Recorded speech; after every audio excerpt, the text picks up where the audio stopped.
course, there are some crazy rules and regulations that actors from Spider-Man No Way Home must live by if they want to be part of Marvel's world. Do you wonder what rules must Tom Holland obey in order to play one of the most beloved superheroes? Let's find out. Keeping the good image on and off screen. The Marvel Cinematic Universe went a long way for Spider-Man No Way Home. The film is a sequel to Spider-Man Homecoming and Spider-Man Far From Home. It's the 27th film in the Marvel Cinematic Universe and the 9th installment of Phase 4. So the film kind of lives on pretty high expectations while also presenting one of the best characters the MCU has had to offer. Plus, did you guys know that Benedict Cumberbatch, the actor who plays Doctor Strange in the MCU, says that the Spider-Man No Way Home film will spark debate amongst fans? With so much anticipation, this is the perfect time to check out some rules the cast has to follow. The first rule that applies to the cast of Spider-Man is to always keep the image of a superhero. Yes, even when Tom Holland leaves the set, he's expected to somehow still act like a superhero. He should, for instance, visit children's hospitals. Other Marvel actors are also doing it. What's your name, Noah? I'm Spider-Man, how you doing? For example, Scarlett Johansson keeps a good image by working with charitable organizations such as USA Harvest and Oxfam that helps a lot of people. This simply means the actors can't be involved in any controversies. Keeping a good body shape. Young generations might not remember, but stars such as Robert Redford, Michael Douglas, and Michelle Pfeiffer were once the faces of Hollywood. But since MCU holds a title that is now the biggest achievement in Hollywood, they have become involved in the MCU. But as we previously said, crazy rules hide behind being involved in such an industry. To be honest, the rules were not that harsh until the 2009 purchase of Marvel Entertainment by Disney. Back when this happened, the rules became more severe. So the next rule the cast of Spider-Man must follow is keeping a body shape that is required for the role they're playing. In order to become an Avenger, MCU actors often have to go through a really difficult diet, and their diets and working out routines are sometimes so difficult that they need to spend at least 5 hours at the gym a day. Never appear in DC films. Now, this rule is still not confirmed, but a lot of rumors circled a few years ago, and those rumors only suggested Marvel actors can never appear in their rivals' films. So what exactly were the rumors, you might wonder? Well, at the 2017 Supernova Comic-Con in Australia, Chris Hemsworth was quoted as saying it's illegal for an MCU actor to appear in a DC film.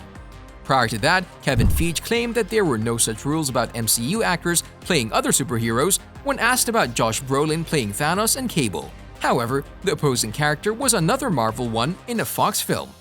Adewale Akinoi Agbaji also played Killer Croc in Suicide Squad after appearing in Thor: The Dark World. So again, we're not sure if this rule applies to the cast of Spider-Man, but even if they were allowed to play in DC films, things might have changed now. What do you guys think? Let us know down in the comment section below. No spoilers. And here we are, the rule that applies to every actor in the world, and it's simple. No spoilers. Well, things have been rough for Marvel as the cast from the MCU has quite the history in this. The duo we're talking about is, of course, Tom Holland and Mark Ruffalo. I'd heard the rumor about the fake script stuff, and I was reading what I thought was a fake script because it was like Spider-Man's in space. Both these actors have had many instances where they ended up giving major spoilers for their upcoming films, and obviously, Marvel is not really into dealing with such events. Mark Ruffalo had done it pretty badly. He accidentally leaked the first 15 minutes of audio of Thor Ragnarok through Facebook Live. Then, he accidentally spoiled the massive ending of Avengers: Infinity War. Because of this, he faces some really strict rules when it comes to scripts and films he's involved in. He grabs me in a bear hug, and he's like, "That was genius!" Tom Holland just casually revealed that Doctor Strange has a lot to do with the quantum realm in Avengers 4, and Spider-Man and Strange are going to be living in the film. Now, Holland needs to be quite careful not to spoil anything because he'll certainly face some trouble if he does so. Must go on press tours. Once a movie is all wrapped up, MCU actors must promote it. And as we previously established, MCU is quite the big deal, so the tours must be huge. Now, being all fixed up, showing up on a red carpet, talking about how great your experience on set was really good, sounds like an easy job, and it is, for a week or two. But the cast of Spider-Man needs to travel a lot. And when they travel a lot, they get sick of answering the same questions over and over again, so you get our point. Their interviews can become overwhelming and exhausting, but hey, they make plenty of bucks thanks to it, so… Retakes. Yet another exhausting job for a Spider-Man actor is doing plenty of retakes.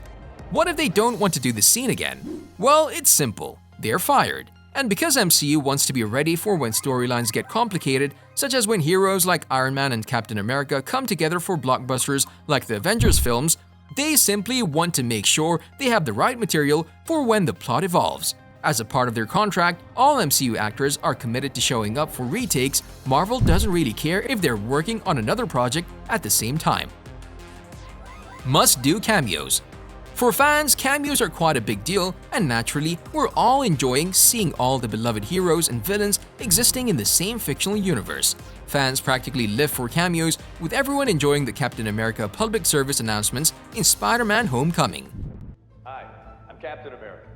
Whether you're in the classroom or on the… You know him too? Yeah, we met. But what if an actor doesn't want to do a cameo? Well, there's no question whether he likes it or not. He's obligated to do it no matter what. In fact, they have a separate section in their contract in which they agree they'll do cameos. This only brings us to signing a contract. It's only natural for MCU actors to sign long contracts in which they agree to follow the rules when entering the Marvel Universe. For example, Samuel L. Jackson signed up for 9 films as Nick Fury. Other actors have not revealed their number of films, but according to some unofficial reports, they all have at least 6 films in their contracts. Marvel often makes their actors sign on multiple films because if they later decide to do a sequel, which is often the case, they wouldn't have to worry. However, contracts often change, and an example is Robert Downey Jr. He originally signed a 4-picture deal but has now appeared in 9 MCU films, meaning his contract has been changed a couple of times.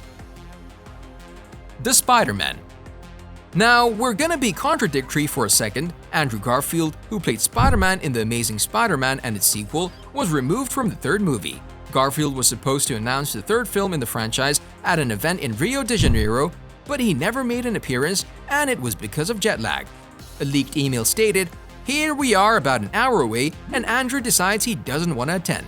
He has a rather scruffy beard, and he just wants to be left alone." Garfield was then replaced by Tom Holland. Garfield has later stated it wasn't self-sabotage, while also saying that he was naive to the process of making big-budget films. Which of these rules is not really needed, according to you? Let us know down in the comment section below. If you enjoyed our video, make sure you subscribe to our channel so you never miss any of our videos in the future. As always, thanks for watching, guys.